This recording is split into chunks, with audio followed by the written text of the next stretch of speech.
Assalamualaikum warahmatullahi wabarakatuh. Saudara dan saudari sekalian, para penyimak Al-Hikam Ibnu Athaillah secara Syarqawi dimanapun saudara dan saudari berada, alhamdulillah pada kesempatan kali ini kita akan melanjutkan hikmah ke-103 yang juga sudah agak berbeda tetapi ada kaitan.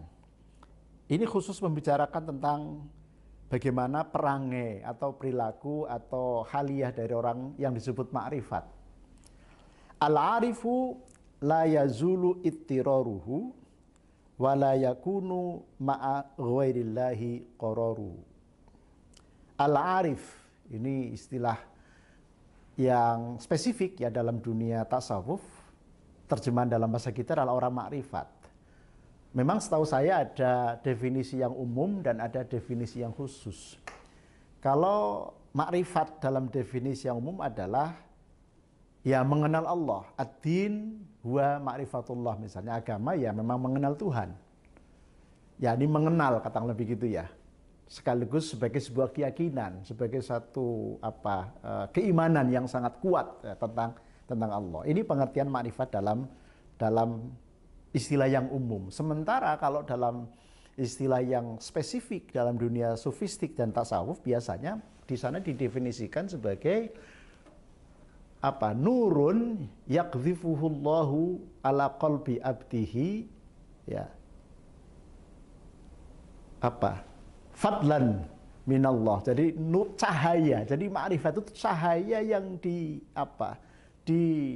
dihantarkan atau ditancapkan oleh Allah kepada hati seorang hamba sebagai bentuk anugerah.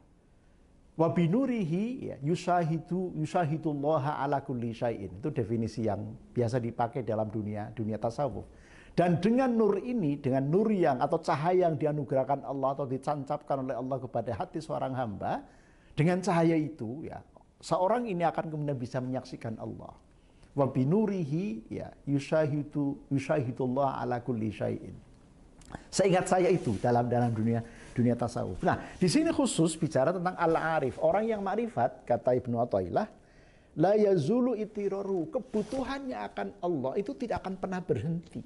Apa yang dimaksud dengan kebutuhannya terhadap Allah tidak pernah berhenti? Dalam kondisi apapun, dalam situasi apapun, dalam perspektif sufistik, seorang yang dianggap ma'rifat adalah orang yang senantiasa membutuhkan Allah.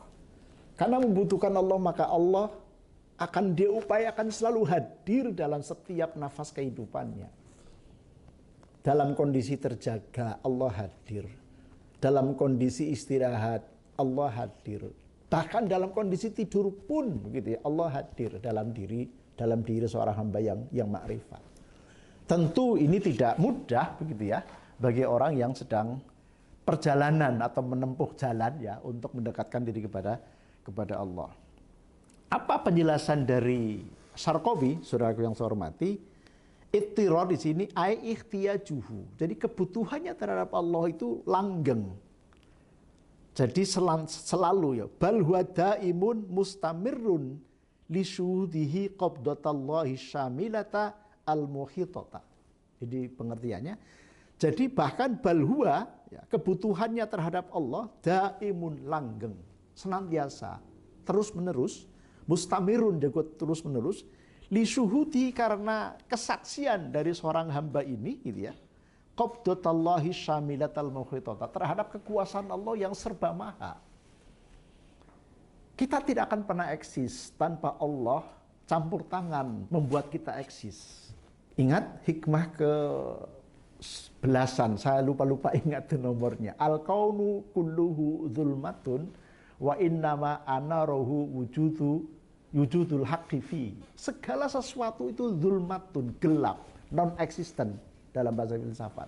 Wa innama anarohu wujudul haqqi fi. Menjadi ada, menjadi eksis itu karena intervensi Allah.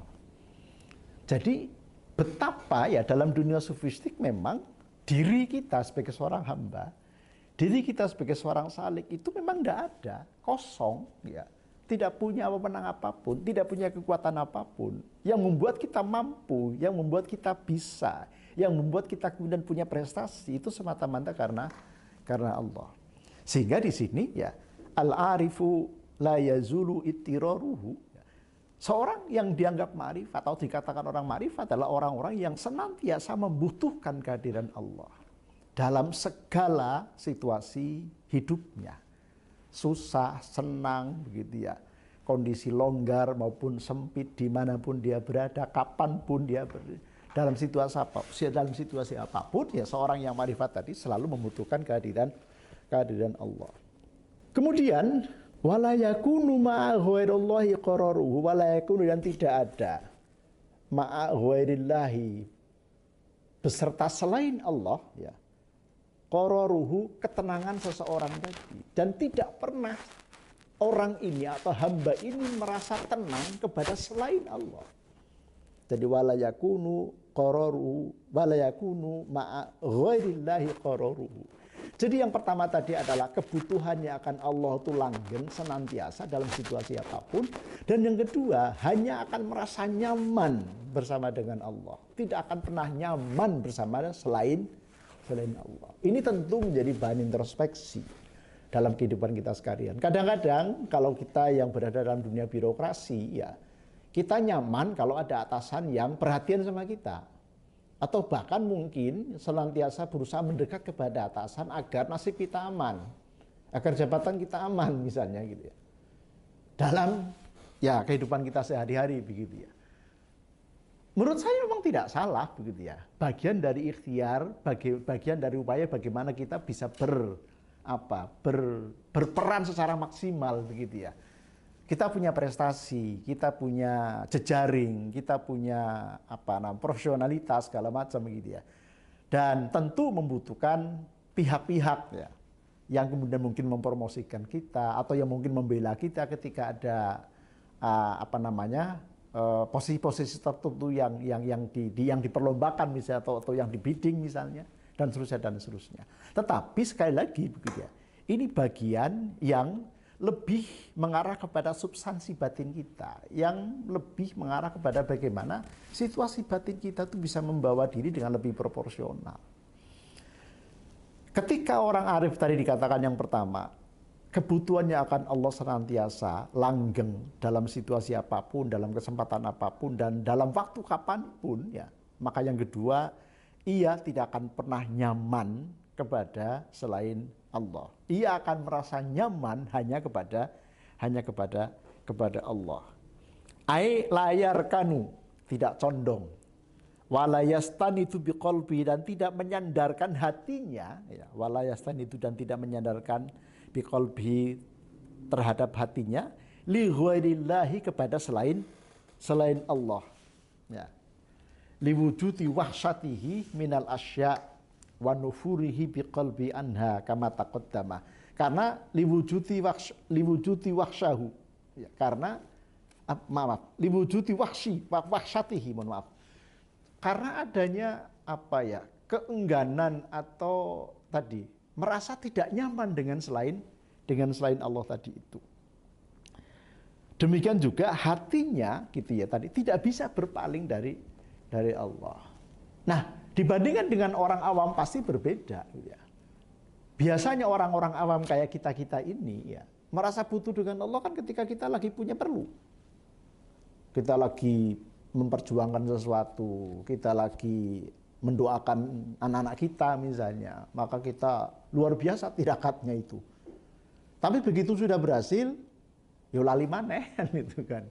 Biasanya orang awam begitu. Nah, kalau kita kemudian tidak ingin ya menjadi orang yang senantiasa awam terus, kata begitu, maka ciri daripada orang makrifat dalam perspektif Ibnu Athaillah tadi adalah kebutuhannya akan Allah itu selanggeng dimanapun, kapanpun, dalam situasi apapun, termasuk kita tidak akan pernah nyaman, ketenangan batin kita tidak akan pernah terjadi kepada selain Allah.